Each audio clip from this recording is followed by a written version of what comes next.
Well, good morning, good afternoon, good evening, everyone. Welcome to the Opportunities in the Middle East. My name is Fred Lotta Parisa. I'm a board member with the National Association of District Export Council, and my company is Export Import 2020, and we do exports and imports throughout the world. Given that, I want to take a moment and talk a little bit about the National Association of District Export Council. We've been around for quite a few years, and the members are volunteers and throughout the 50 states, and there's approximately about 15 to 1800 members given and go. And they're appointed. What makes it unique is they're appointed by the Secretary of Commerce. The other key partner that we work very closely with the National Association of District Export Council members are the U.S. Department of Commerce International Trade Administration, specifically the U.S. and Foreign Commercial Service. We have offices in domestic offices, well over 60 to 70 offices across the country. And then, of course, we have offices overseas at U.S. embassies and specifically in the Middle East also. So with that, I like to just welcome everybody. I'm excited that we're able to connect with our friends from the Middle East, from Saudi Arabia and the other countries. And we welcome you. And at this time, I would pass on to our moderators. And thank you, everyone, and welcome again. Thank you, Fred. Good morning and Ramadan Mubarak to my friends in the Middle East. My name is Mike Ryan, the International Trade Manager at the Economic Development Partnership of North Carolina. The EDPNC is the state's EDO. The team that I'm on, we help North Carolina companies do business overseas. So real quickly, before we introduce the panelists, I just want to explain why the Middle East matters right now. And when considering why the Middle East is important today, it's more than just about the future. It's a lively, continuous part of the world. This region serves as a global crossroads, bringing together Europe, Asia, and Africa, and connecting vital markets through robust logistics, aviation, and maritime infrastructure. Companies here are not just exploring one market, they're expanding across 3 continents. It's truly remarkable to see the increase in investment too. Countries such as Saudi Arabia, the United Arab Emirates, and Qatar are investing heavily in areas including infrastructure, AI, advanced manufacturing, defense, and innovative energy solutions. These projects are substantial in focus. They represent transformative initiatives that are redefining the landscape, and concurrently, these strategies are for economic diversification, and they are progressing at a remarkable pace. Governments are opening up sectors, inviting foreign partners, and reshaping their economies to go just beyond hydrocarbons. Additionally, the Middle East offers a vibrant market with high-income consumers and serves as a strategic hub for expanding into Africa, South Asia. It's an exciting opportunity for companies to rethink their supply chains and manage risks globally. This provides a wonderful setting for our discussion today. We're here to share insights on why this region is more important than ever and how to explore how we can connect thoughtfully, competitively, and sustainably. And that being said, I'd like to introduce our panelists, Tarek Salman from Teledyne Technologies, Sharif Fahmy from Kaman, Zomara Henriquez from American Chamber of Commerce, Qatar, and Rebecca Olson from the American Chamber of Commerce of Oman. And I would like our panelists to briefly introduce themselves and their experiences in the Middle East real quickly.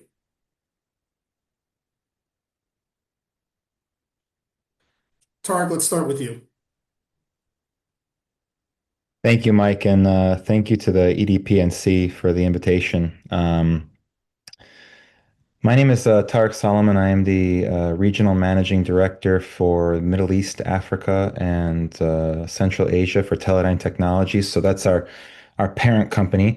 We are a proud representative of North Carolina and do have one of our key facilities in North Carolina around some of our emerging technology development.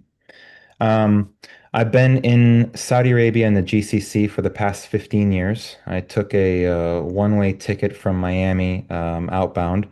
I've been involved in the defense, aerospace, and technology sector for those 15 years, building strategic partnerships, um, offset programs and manufacturing agreements, integration agreements, engineering and MRO capabilities domestically through partnerships with organizations including L3Harris, Collins Aerospace, Raytheon Technologies, Northrop Grumman, and the full gamut.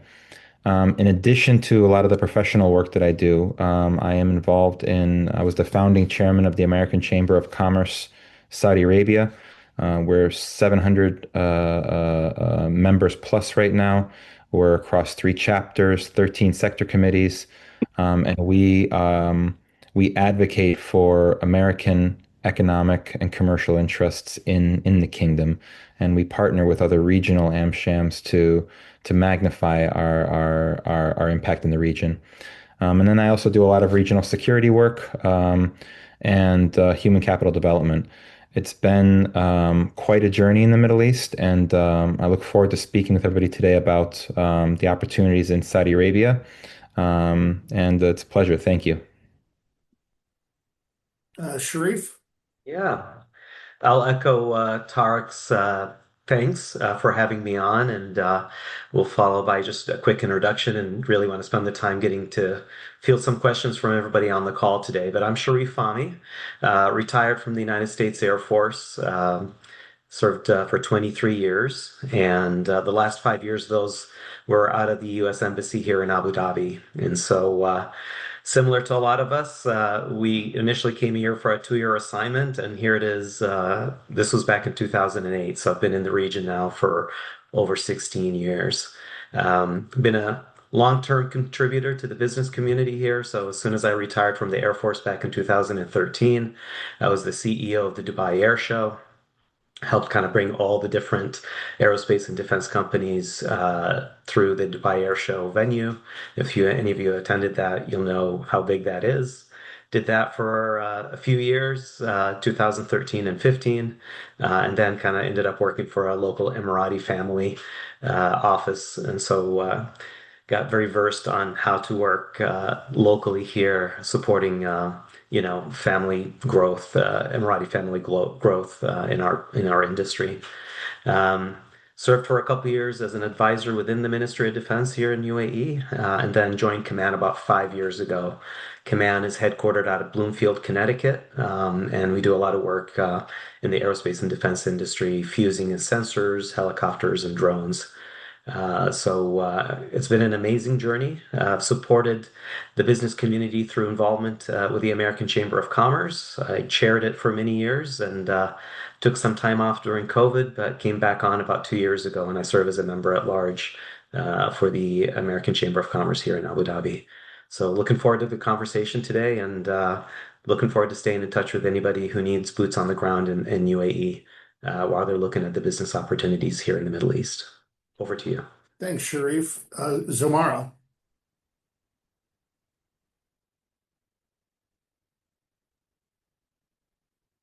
Yes, hello everyone. Thank you for joining us today. My name is Xiomara Henriquez. I'm the Executive Director of the American Chamber of Commerce here in Qatar. I've been living here for 10 years now. Originally came out through the work of my husband, who's with an American company working on Al Udeid Air Base. Here in AmCham Qatar, we've been in Doha for 15 years now. We work closely with the local government and semi-government agencies to support U.S. businesses and develop relationships here in Qatar. We have about 85 company members here in Qatar. Most of them are U.S. multinationals, but some are local businesses that are owned and operated by U.S. citizens living here in Doha. We help our members through advocacy, policy review work, driven through our committees, business to business opportunities. We work closely with the international councils and communities here in Qatar to further develop relationships for our members. Currently, AmCham Qatar is the vice chair of the AmCham MENA Council, so that's 11 AmChams across 10 countries, and we will be assuming the role of chair in April, and part of that role is that we will host the annual MENA conference here in Doha. Likely this October, we'll be hosting the 14th annual conference here. And so that would be open to time if any of you would be looking to explore the region. It'd be a prime time to come out and do so. Would love to be in touch with you for anyone who's interested in attending the conference. And I just look forward to hearing from my other panelists. We're here to support anyone for their needs and questions for Qatar. Thanks, Xiomara. And Rebecca.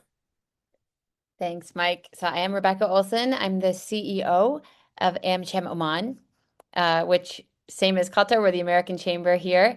I get to lead efforts every day to strengthen trade, investment, and commercial partnerships between the US and Oman. Came here, like everyone it seems on this call, quite a while ago, and for us it was 13 years, to briefly learn Arabic, and I got sucked in, and here I still am.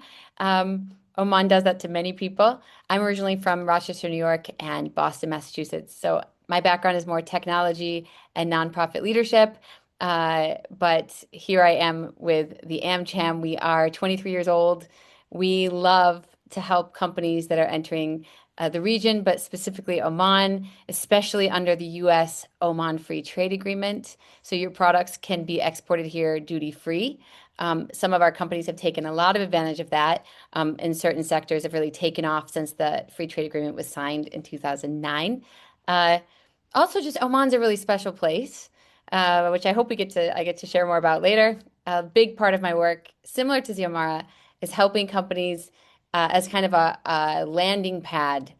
We're like the welcoming committee. So we can help make introductions. We work really closely with U.S. Embassy. Actually, we don't have a commerce person reporting to commerce at our embassy. So sometimes they'll give us things like the Gold Key service or single company promotion services that you'd normally take from commerce.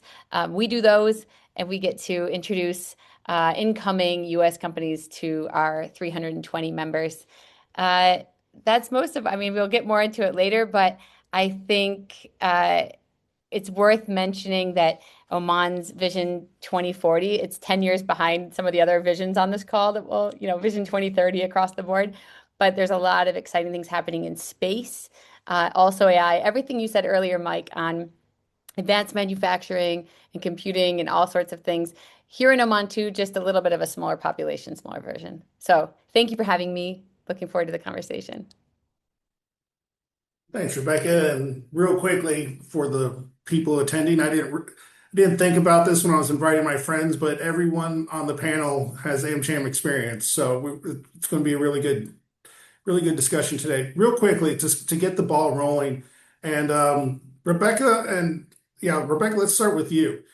And then we'll go in reverse order. How would you all characterize the current business environment in the Middle East right now? I mean, each country is different with their policies and so forth, but we have a free trade agreement with Oman. So hit on that for a little bit. So you want me to talk mostly Oman or what I'm seeing for the whole region? Just what you're seeing. Okay, what I'm seeing. What I'm seeing in Oman is more and more investment into the U.S., U.S. companies, believe it or not, but also a focus on localization. So we have these visions that every government is concerned with. We have a new sultan in the past 5 years. So he's given all the ministers KPIs. If the ministers aren't delivering, he switches it up. So we just, after the first 6 years, I guess it's been, he's got 5 new ministers in place, and some survived the shuffle. But basically, everyone's running towards, digitalization and the future technologies that they're diversifying, as you probably all know on the call, away from oil and gas. So yes, with the FTA, that looks like manufacturing for export. Oman's economy is, we've got 5 million people. So the companies I'm working with, I'm usually saying, unless you're in mining or tourism, and maybe space, because we have a killer space launch position here. Otherwise, you're looking at reaching the larger, oh, it just got darker in my room. Sorry, everybody. You're looking at reaching the larger, GCC through Oman. There's also an Oman GCC free trade agreement. Oman also just signed a free trade agreement with India. So there's a lot of opportunity. I'm going to go a little bit Oman for everybody because I've got the mic. But we're outside the Strait of Hormuz. We are strategically located, and we kind of play this role where I see companies come in, set up their base here, and then manufacture for export regionally. But yeah, I'm seeing a lot of government investment, a lot of American interest in coming on over. And what else am I seeing? I'll keep it short. I guess the Future Fund. So what it used to be that the Sovereign Wealth Fund would just invest in the US, like SpaceX. And now they're kind of saying, we'll do that still, but we mostly want companies to do something here. So as long as you're willing to do something, they'll be like, make a piece of the satellite over here in Oman. They want jobs for their people. They're ready to put up money to do that. And so there's a lot of need for capacity building. And this is even on our call before the call, we are all talking about the need for more capacity building and training and growth for jobs in young graduates. So that's some of what I'm seeing. I hope that's what you're looking for. Yeah, no, that's great. So Mar, same question, but Qatar, because y'all are working on a lot of good stuff too, just like Oman. Yeah, so similar to Becca, a lot of what I'll talk about will be specific to Qatar, but you'll kind of see that there are common threads among all of the GCC companies, as you hear from the other panelists here today. But Qatar has a National Vision 2030.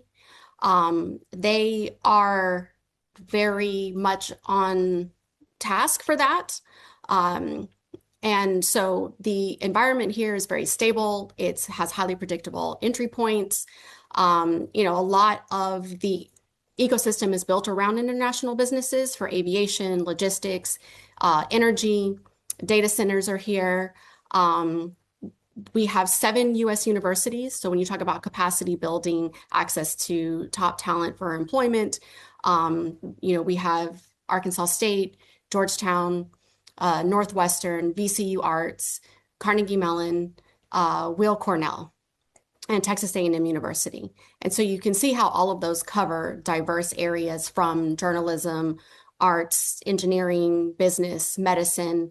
And so there's top quality talent here, which means it also recruits high quality talent.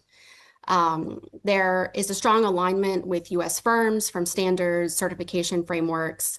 We talked about aviation, so you have Qatar Airways, you have the aviation services, cyber, so a lot of investment in technology, through those data centers. Smart cities, advanced manufacturing, healthcare, these are all high areas of focus here. So they've recently introduced new visas. There's the 10-year entrepreneur visa. There's the 10-year executive visa. There's other visas that are in the works that will be launched as well. And so this is also in an aim to recruit high quality, talented individuals in healthcare and technology, education, as well as giving long-term stability to be here without it being tied to a job or owning a business or buying property. So I'll pause there and turn it over to my panel colleague. Thanks for that, Zamara. Sharif, where are you seeing in the UAE? In my current capacity, I'm a regional guy. So I travel between the UAE, Saudi, Egypt, Morocco. And what I'll say is that in general, UAE tends to see itself as the tip of the spear. It seems that they put these strategies, they had their Vision 2021, Vision 2030. In my time here in the region, I always tell companies that American products were primarily supported by business development folks looking to sell things to their region. The region has evolved over the last decade and a half, I would say, by wanting to be more manufacturers of goods and creating opportunities and jobs for their populations. And so for companies looking to do business in the region, kind of put that hat on and look at where opportunities are for your company or products to be part of the ecosystem here. So not, hey, I have this thing where I can sell you, but more, how can I complement what's going on the ground? And so with that being said, we are definitely in an up trajectory with the current administration. It's no wonder why President Trump, his first visit out of the country, wasn't to Europe, wasn't to Africa, wasn't to Asia, but it was to the Middle East. And again, everybody watches the news. They saw the commitments coming out of the region from UAE and Saudi and other countries, Qatar as well, in the tune of trillions of dollars in both way investments. So for the first, not for the first time, but highlighting more the region investing into the United States and helping the current administration with the Make America Great Again, America First agenda. But looking for opportunities here in UAE around chip manufacturing and technology. And in Saudi recently, I think on the aerospace and defense, the announcement of the F-35 and things like that. So it's definitely a hot time in our relationship with Americans in the region. And hopefully we can have a good discussion around that during our time together here today. And Tarek, I mean, you're in Saudi. You've seen the change as much as I have. What are your experiences in the Middle East as you're seeing it right now? I think the Middle East in general is going through a transformation. We've seen a lot of changes in regional governments. We've seen changes in the geopolitical partnerships they've had. And the primary changes have been around economic development, economic integration, and where can they create economic interdependencies? And a lot of that comes down to reform. And so a lot of the Middle Eastern governments, and I think Saudi was, being the big kid on the block, and also being the country that had to modernize the most. They've come the longest way. Really looked at social and economic reforms as that mechanism to help generate, the future economies that they're looking to create here, which is non-oil economies. Currently today, the majority of GCC economies depend on oil.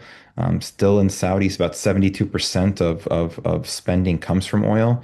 But Saudi is also undergoing, for example, one of the most ambitious national economic transformations in the world. I mean, I think that's what made them a very attractive audience to the U.S. And when you look at what the state of North Carolina is doing, this is not just scale; it's reform, and it's happening in parallel markets that the U.S. and North Carolina can realize benefit from. But when I look at Saudi specifically, which is, and I use Saudi as an example because Saudi and the UAE and Qatar actually have this ability to invest for influence and impact, and they do it simultaneously, and they do it really, really well across multiple industries. Today Saudi is $1 trillion economy. It's the largest in the Arab world. It's a G20 country. They have a national strategy that's been developed to diversify well beyond oil, and you see it in the news with their technology-enabled systems. They're working on AI, semiconductors, aerospace, defense, everything right down to retail. But at the same time, a lot of that is being driven by the Saudi sovereign investment. So the PIF has been a driving force in this change and in this reform. And they're deploying capital across everything, but specifically around advanced manufacturing, logistics, aerospace, defense, and clean energy. And that's not to say that there hasn't been significant investment in tourism and life sciences. There has been. In fact, tourism has been one of the single largest sectors that's driven workforce development. And we've seen the largest number of female participation members in tourism specifically. So, we're looking at social and economic reforms, as I mentioned earlier. But with the PIF's investments, we've also seen significant foreign direct investment. And I think, Rebecca and Zamora and Sharif all hit on this, is that it's no longer about coming for investment. It's about coming with investment.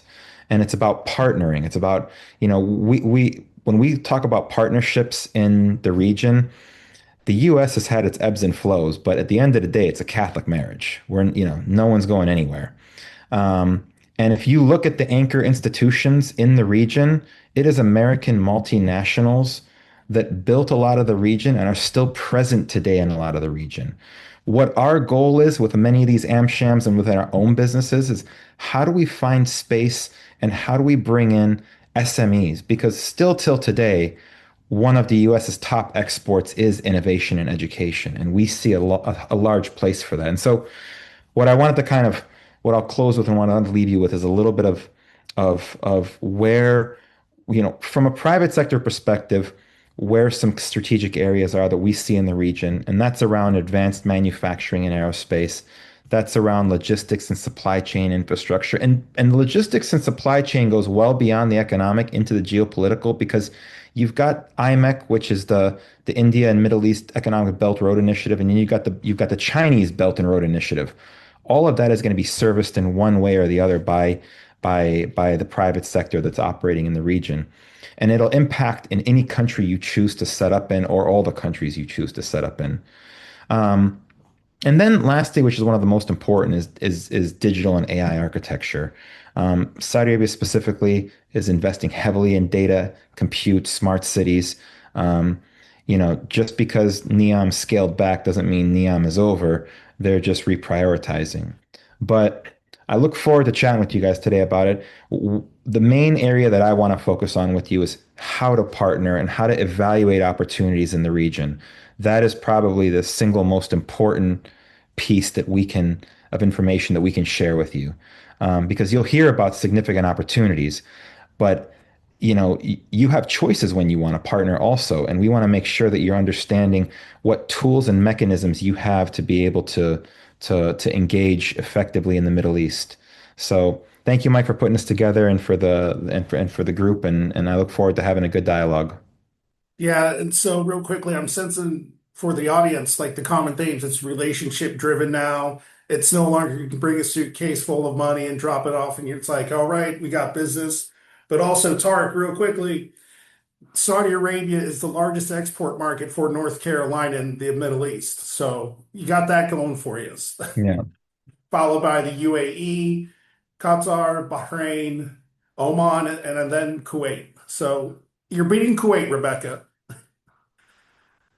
So Hey, transition. I'm bullish on Oman. If you asked me about the underdog, it's Oman. Oh, Let's 100%. go, Tarek. I love it. 100%.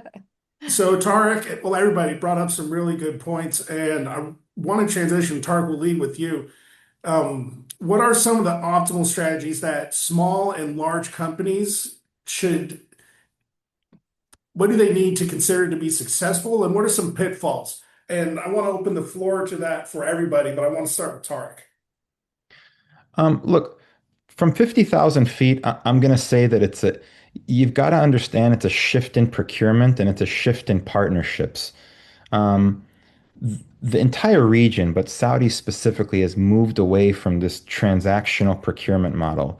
They're aligning more towards an ecosystem participation, which means you're going to be transferring technology, which you will be paid and compensated for. You're going to be doing workforce development and pipeline development, which you will be compensated for. You're going to be doing transfer of production and local assembly, which is a large pill to swallow, but it also diversifies and de-risks your operations as well if you're an international company too.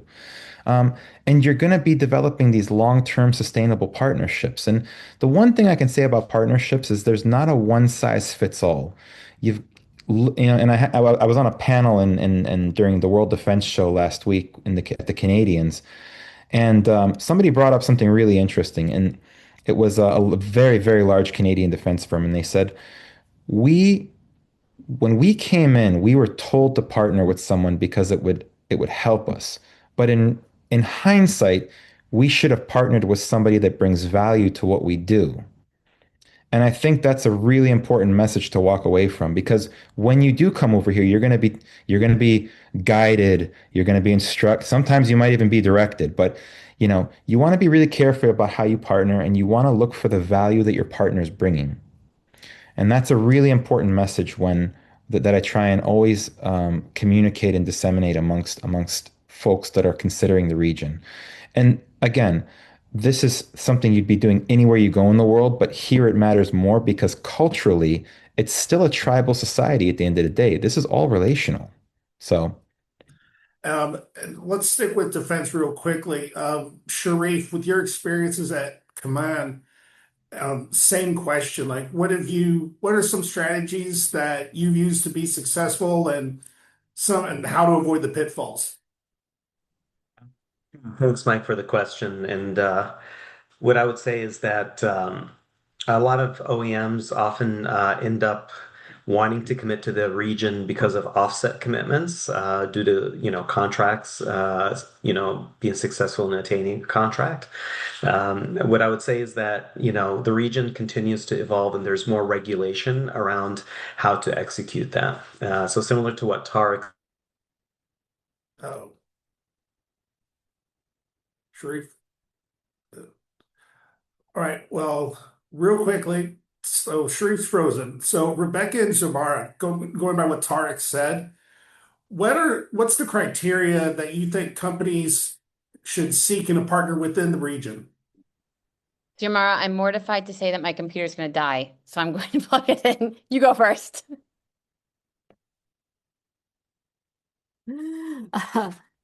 Right. So I think I'll, echo a few of the things that Tarek pointed out, which is about, really building that relationship, right? So, one of the misconceptions about Qatar is about it being too small. However, what that does is that allows for a really great landing place where it's the perfect test bed for US companies before expanding into the larger GCC markets. And so when you're looking for local partners, the right partner here should have access to decision makers in your vertical. They should deliver capabilities and have demonstrated that they're able to do that. That they have a culture of compliance, right? Especially when it comes to data privacy laws and protections. Every country in the GCC has its own rules and regulations around that. And a lot of what I'm seeing is around the sovereignty of data. So you want to make sure there's compliance in the cyber and OT, but also export controlled systems. Avoid anyone who's just wanting to represent your logo without any technical depth.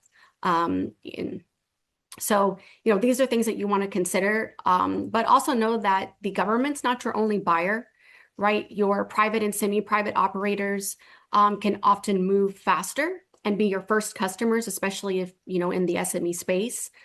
And it's about quality, reliability, and long-term support is what Qatar's looking for in business partnerships. Qatar has something called an in-country value score. And so a lot of that is based around, like, what are you giving back into the country in terms of sharing knowledge, providing training. One example here is Google runs a Qatar Digital Academy that is no-cost training for skills development.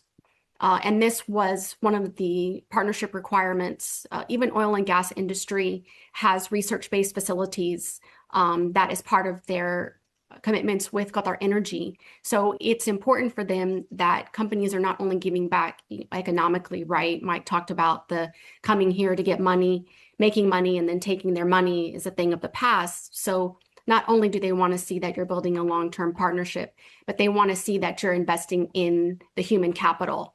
And so you can see that here in Qatar, especially when I mentioned the investment they've made in US education, being present here and having that relationship. And many of these campuses have been in Qatar Foundation for 20 and 25 years. So these are strong partnerships. And this is the kind of business relationships that are important to them. Rebecca, I imagine it's similar, but what about Oman? Yeah, it's similar. When it comes to pitfalls, I think some of this is going to be basic for everyone who's been doing business development around the world. One really important thing is I don't think any of us really dove into how safe the region is right now. I know it's about partnership because when we talk about having a bad partnership, I met someone this week. He came with $1.5 billion dollar fund from California. He came to do his first ever event on the ground in Oman. Not really even about fundraising. He was doing like I don't want to get too much into the details, but he's having a large event for people like himself. And he picked the wrong partner. And he was going on about how they promised him royal family on a yacht, and none of the royal family came, but the guy he partnered with was like taking all this advantage of everything. And I was like, oh, that's why we're here. Like, I know Sharif and others on the car, we can help you. We've been here too long. Like we know everybody. We know the embassy can help. We can help vet people, but it's not like a scary. I mean, there might be people on this call who are in North Carolina and they've never done anything in the Middle East. You don't know that like Oman's like the fourth safest country in the world. So like when we talk about bad partnerships, it's not that kind of bad where things can go wrong. But when things go well, I mean, you've got people who are throughout the GCC. So one thing to look at is just how connected are these partners, especially if you're looking for distributors or JVs. Are they connected regionally? Sometimes it's country by country by country, but sometimes it's not. Sometimes they can work with you throughout the whole region. Other things, I guess I would be looking at. I think most of it, Xiomara, you did cover on education. I would just really encourage people to be looking in person. When you're looking to set up a partnership, come over. It cannot be overemphasized. Yes, quality, they're going to care about the quality and the pricing, but people are going to care about trust more than any place else I've ever worked. So pitfalls to avoid, just showing up once and thinking, okay, what's going to happen for me now? And yeah, just you need to work with the people who are here. So whether that's through embassies or AmChams or your mutual friends. I actually find LinkedIn really helpful here. You can really get to know, okay, this person doesn't have a website or a LinkedIn profile. Very sketchy. It's just practical stuff that you do in North Carolina. But it's the same over here. Yeah, I think that covers everything everyone else didn't say. Sharif, you got cut off, but in order to keep the flow going, we're going to move on. But I'll start with you, and then we'll go with Tarek.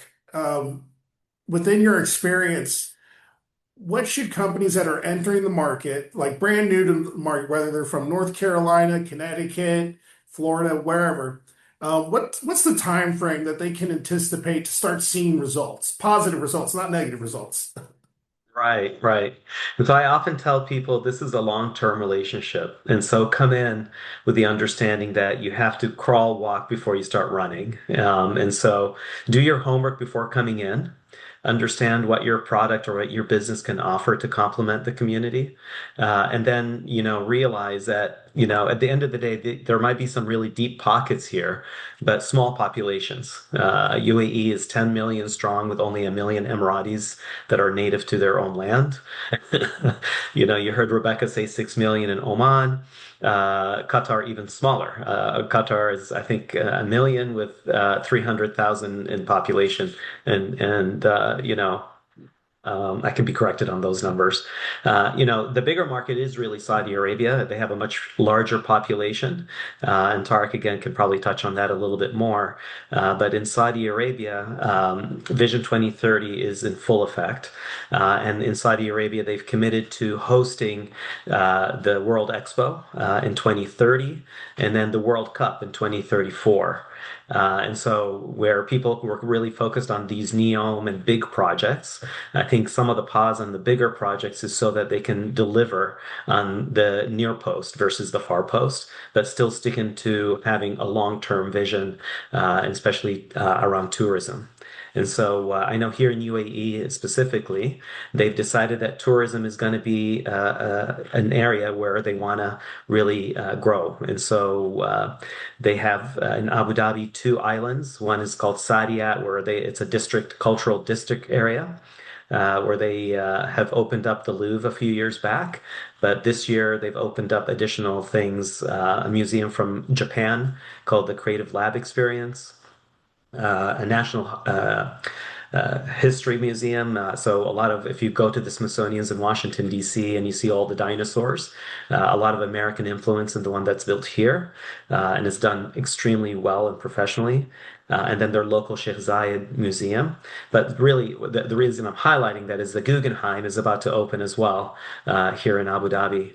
And then not too far down the road from there, there's Yas Island, where there's already Warner Brothers, SeaWorld, Ferrari World. But Mickey has said, wait a minute, why am I left out of the party? And so Disney has announced that they're going to open up a Disney World by 2030 here in Abu Dhabi.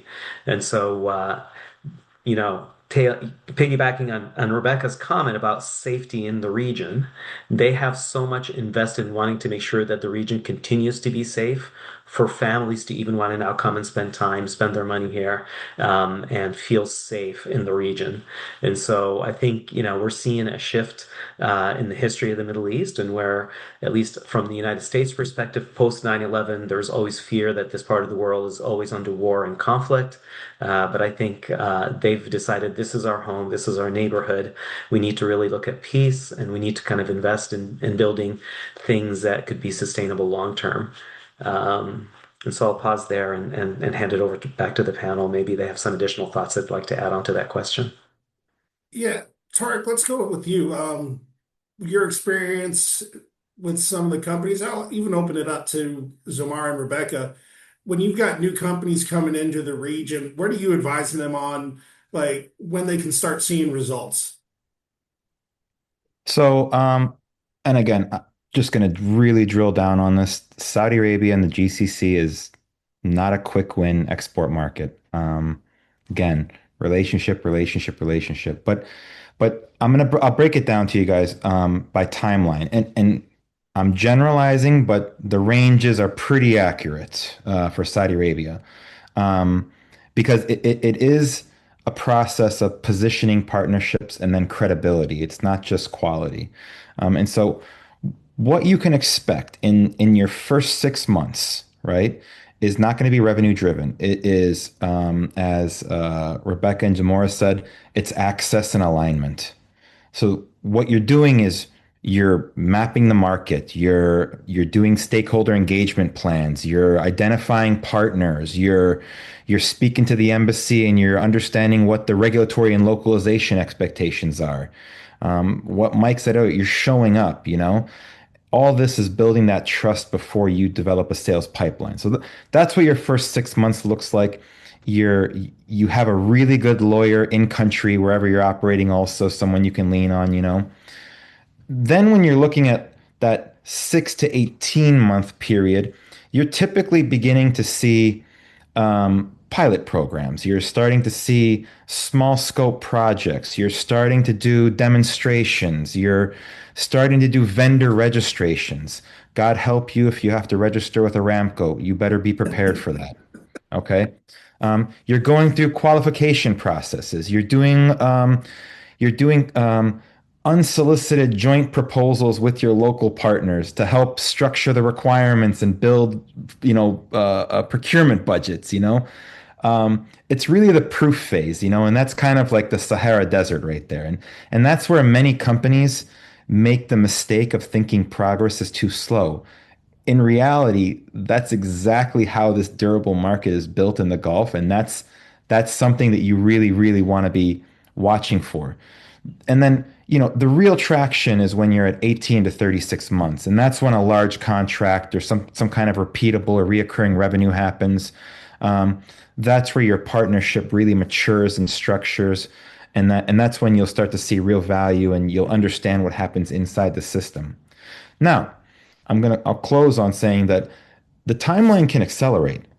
If you're aligned around a national priority, it accelerates immediately. If you're aligned with a credible firm, it accelerates. If you're aligned with a program that offers localization, tech transfer, and it's something that can be digested and put into within 12-month period, you're accelerated.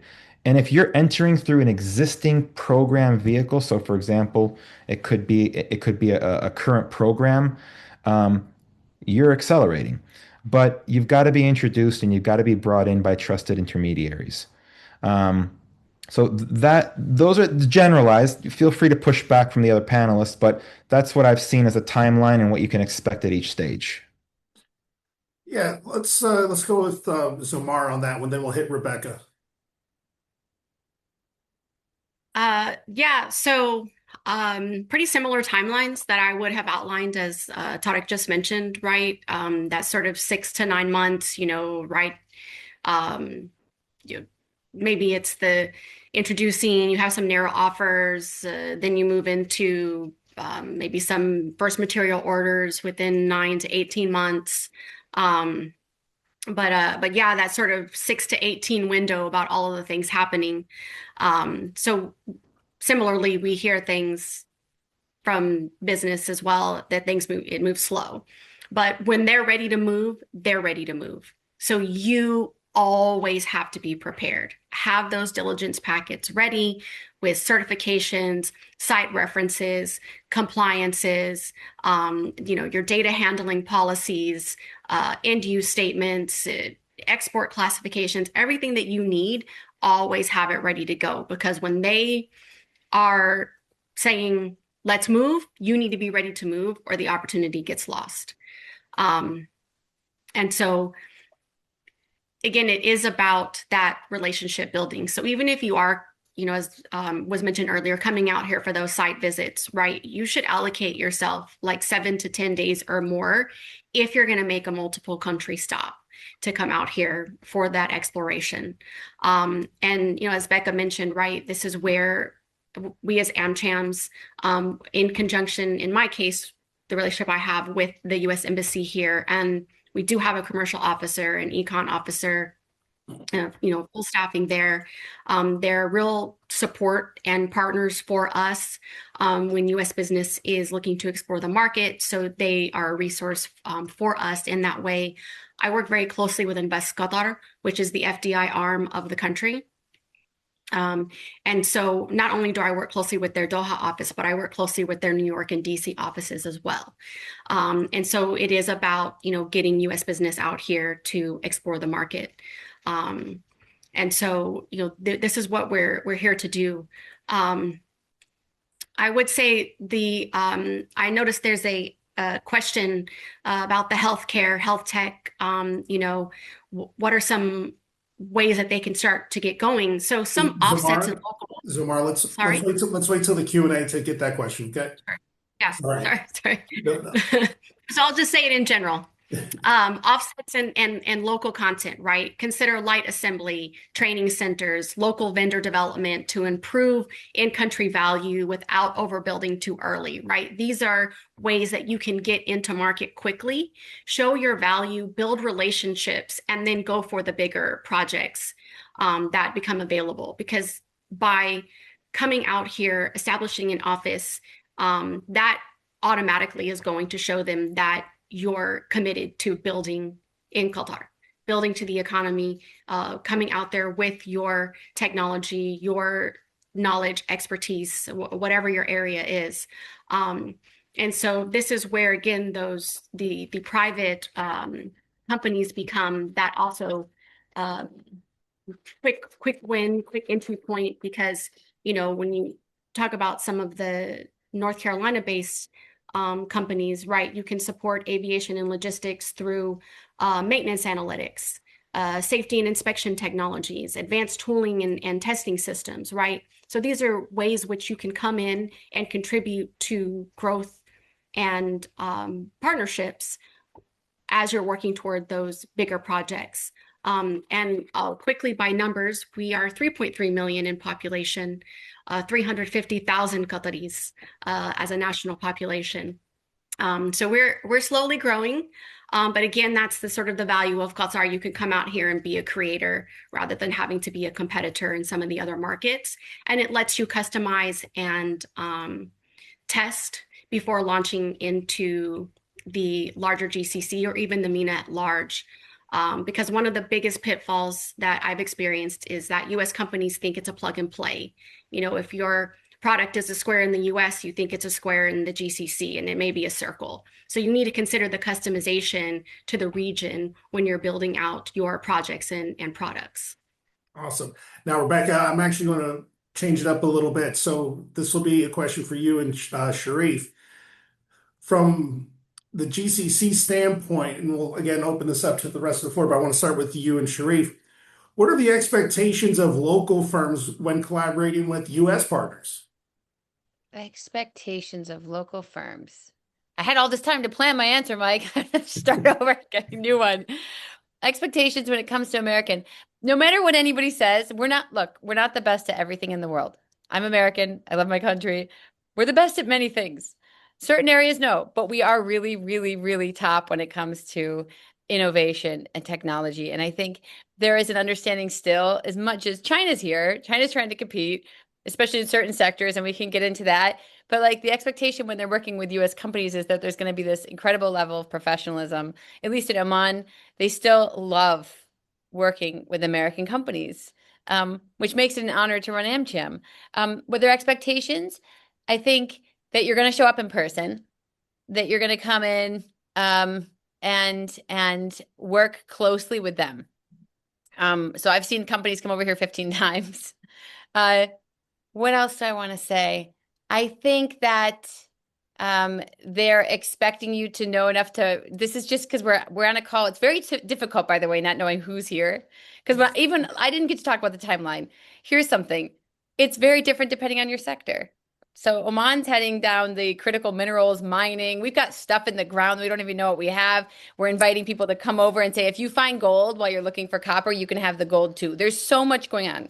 So I say about Oman is they need everything. I think this is why Tarek's like, Oman's the sleeper. Like they got a huge piece of land. There's all this stuff going on. So look, you are selling a new beverage like Prime or Gatorade.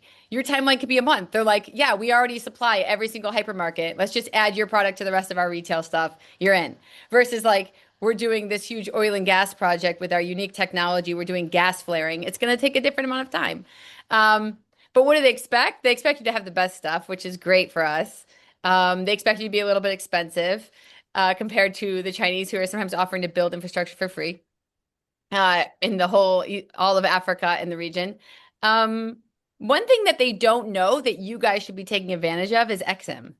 So Oman signed a $500 million MOU with Exim Bank as a starting point, even though Exim Bank has $130 billion that they can, use to make it easier to buy your products from the States. So yes, it's not as Sharif keeps saying, they're not just looking, we're going to buy stuff. But Oman still is. They still need to buy a lot of stuff. And we have to inform them that there is Exim financing available. So that means if they're looking for services or products from the United States, we can say, you can get a 22-year loan. Like this is still not common knowledge, no matter how many times we try to tell people, there's still people who have not heard. So you can kind of lean on that when they're like, oh, I don't know, this other country has a cheaper version. You can be like, first of all, cheaper isn't always better. The American quality and security and things that we represent. And then look, did you know that there's this financing available to you, which means a lot for people in Oman. 10 minutes. Okay, I'm stopping talking. I saw a comment on 10 minutes. Yeah, I'll just pull on that thread a little bit more. I think from my experience, what I've seen is that a lot of American companies have been so comfortable doing business in the United States. And sometimes when they make the decision to look outside of the United States, they don't do their homework and they're not ready.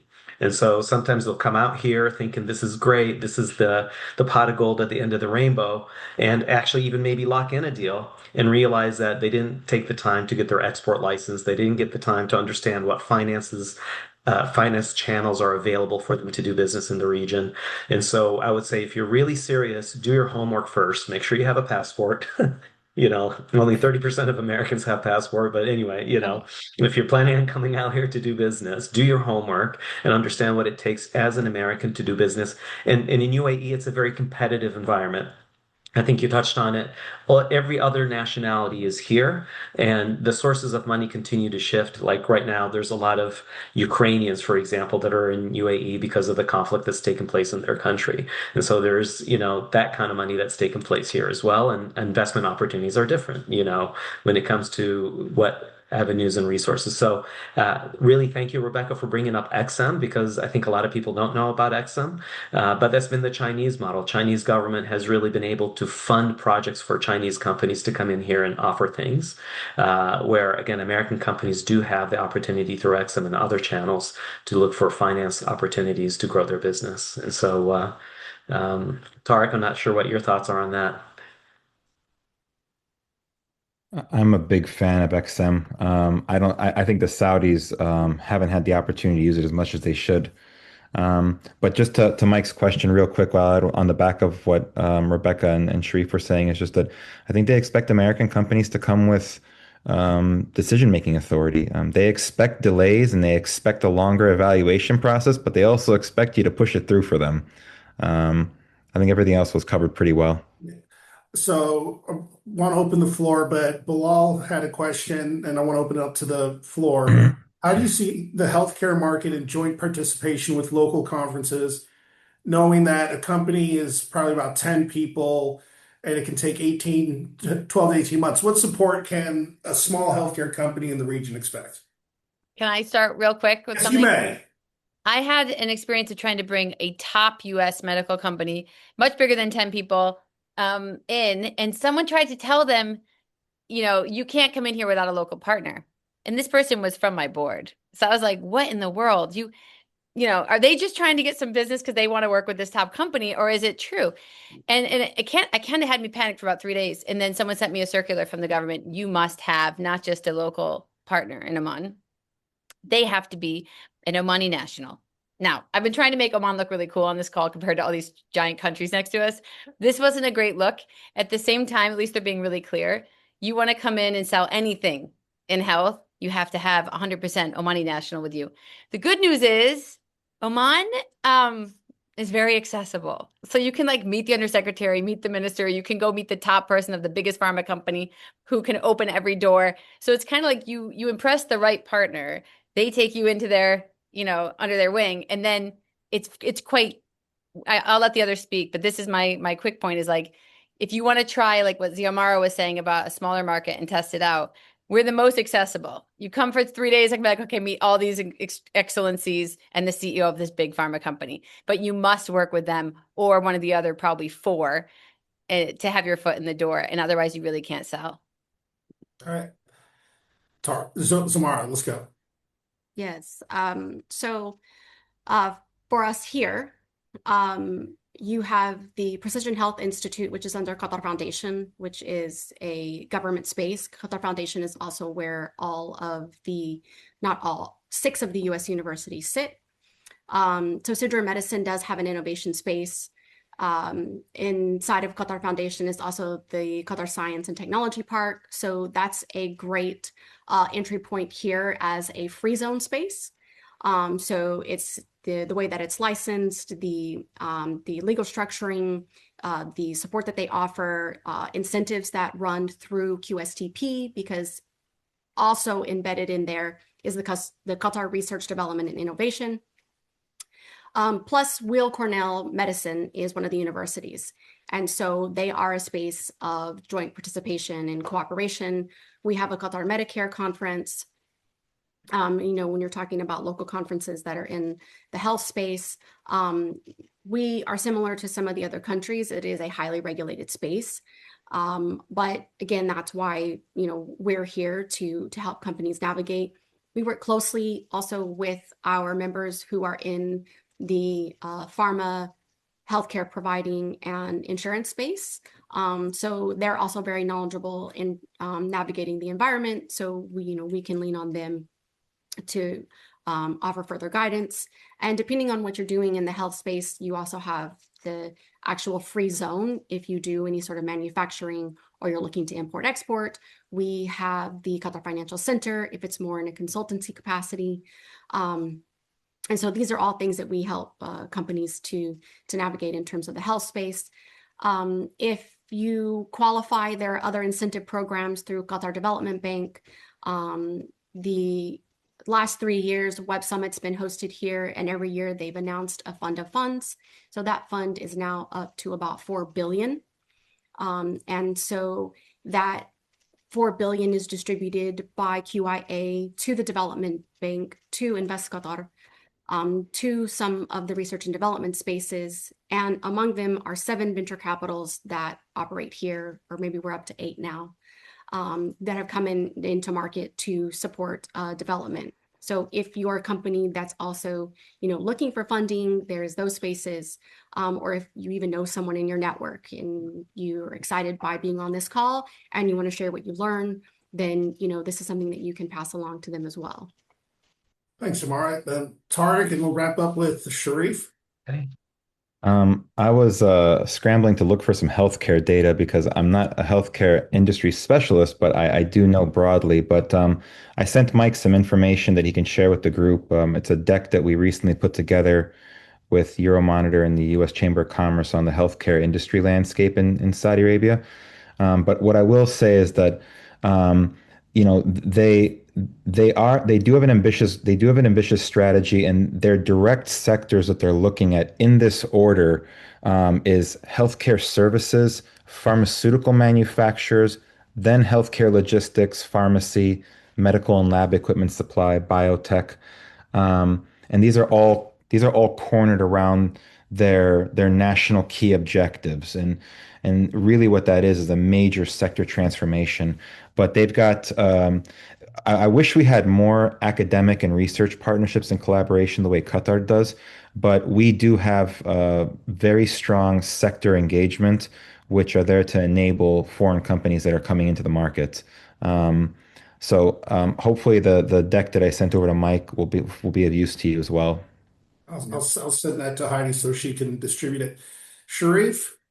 Yeah, what I would say here in UAE, they took a very active step because for many years they were sending their citizens to get medical treatment outside of the UAE, and so they've decided to get into the medical tourism business, and they've reached out to bring some of the larger OEMs into UAE. And so Cleveland Clinic, for example, built its first brick and mortar facility for the first time outside of the United States here in Abu Dhabi.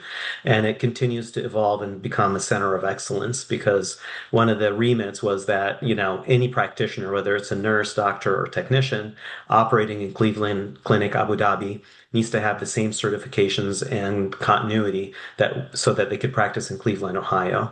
And so I've seen a tremendous increase in the quality of healthcare that's in UAE. And not just with Cleveland Clinic, but other entities, because they're more interested in having now folks from the region come to UAE for medical care. With that being said, as well, I think post-COVID, UAE through Mubadala Healthcare, Mubadala Investments, and through G42 Healthcare have decided to collect a lot of data on their citizens to help on genomics and help kind of with prevention of disease and prevention of medicine. So I think there's a lot of opportunities that are forward leaning when it comes to the healthcare sector.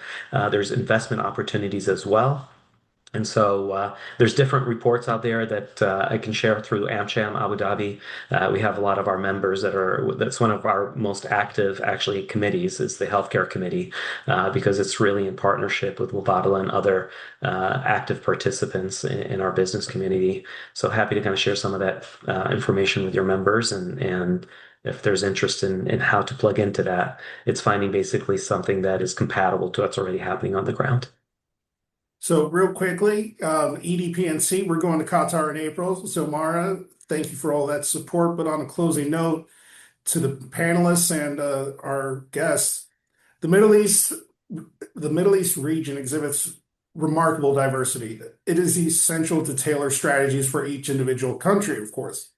Establishing robust relationships and demonstrating patience are essential components when doing business in that region. When the public and private sectors collaborate effectively, they can mitigate risks and facilitate seamless market entry. So thank you again. This has been a great panel. Love seeing my friends. So we'll be in touch. And Zamara, I will see you in April. Yes, thank you for the invitation. Looking forward to April and working with you on that. I just want to say to Tariq, we're here to support in any of the med stuff.